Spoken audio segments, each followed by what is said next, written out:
Michigan Community Resources really capitalized on that original vision of serving neighborhoods in a way that other institutions were not able to do.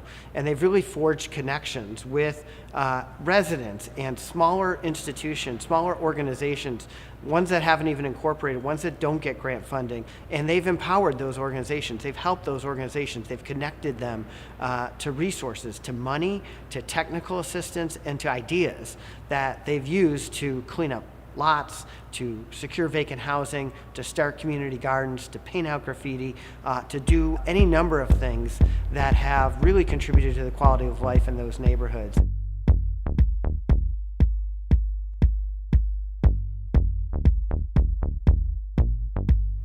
I'm saying, MCR got 20 years in the game.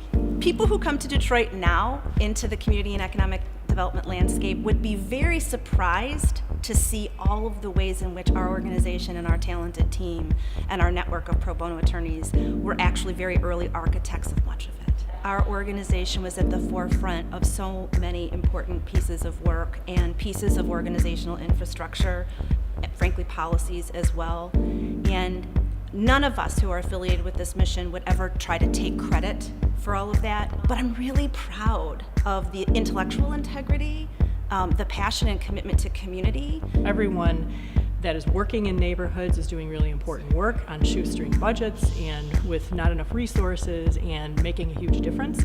And here are folks that are in these law firms who have a lot of resources and don't know how to plug in and really don't even know that they can plug in. That was always for me the most rewarding aspect of this sort of matchmaking, transactional matchmaking work. I've always been impressed with the organization and its ability to really connect business, transactional lawyers to extremely impactful organizations in low-income communities. And MCR has given dozens and dozens of attorneys at my firm the opportunity to do a meaningful pro bono engagement. What kind of community do you want to live in? What kind of attorney do you want to be? Do you want to be somebody who just sits in your office? You're going to be somebody who creates more for the greater good. And when you're an attorney working typically with corporations, they're wonderful, but you don't have that kind of visceral reaction that you do when you see a community become stabilized and grow and be successful. And so I think that's one area where it really has an emotional pull for a volunteer. People who want to contribute to the city, who are going to be here for the long term, come in, find an opportunity for learning leadership skills, I think in a lot of cases for people who've come through MCR, and then, you know, we stick together as alums.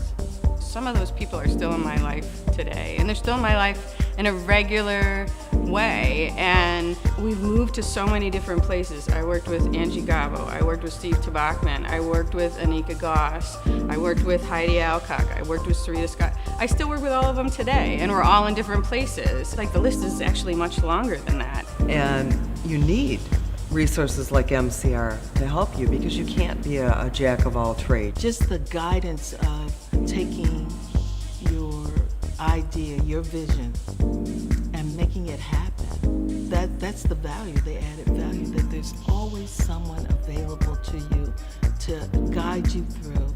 And if they don't know the answer, they can get you to someone else that can help you.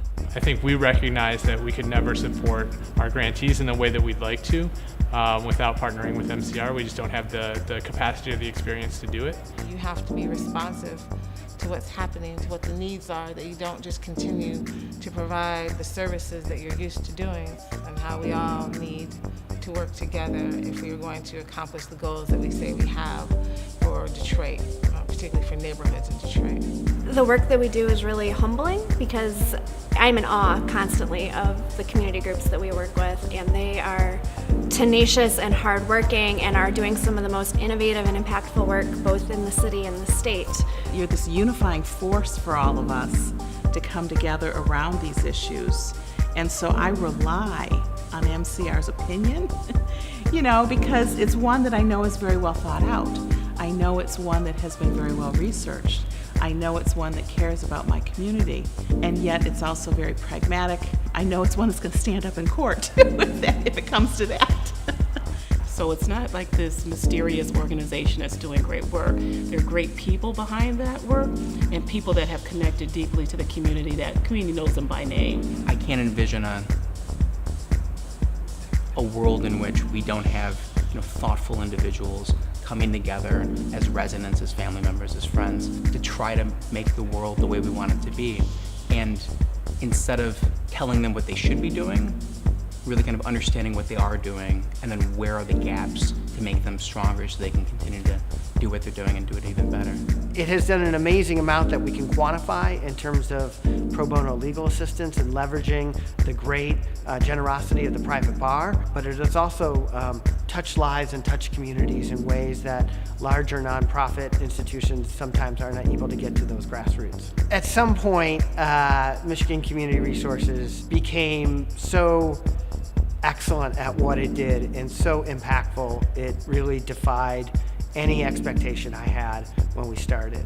And I'm really proud of how relentless we have been as an organization to make a difference, but just knowing that we've made that kind of imprint on the city's ability to move forward in an inclusive recovery feels to me like all those sacrifices were well worth it.